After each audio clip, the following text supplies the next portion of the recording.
about refrigerators. Welcome to RV America's 1 minute tip. So some of us are going to be in our camper all winter long, and storing it is not going to be an issue. But there's a lot of people that are going to be storing their campers, and probably a lot of campers that are already in storage.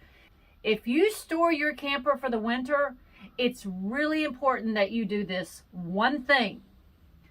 Be sure when you put your camper in storage and it's not going to be moved again, open your refrigerator doors. If you have to and they won't stay open, take and put something in them blocking them so that they will stay open. Refrigerators, when they're closed up, they get a terrible moldy smell in them.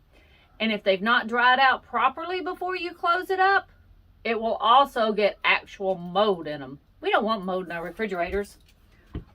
Another good thing is we leave our Arm & Hammer that's made for refrigerators with this flow-through technology, however well that works. We leave it in our refrigerator over the winter too, just for no reason, but we hope it'll help a little bit with the smell. So there's your 1 minute tip. Don't know if I stayed under a minute or not, but I really tried. Leave that refrigerator open when you store. Until next time, God bless and many safe travels. And go RV America.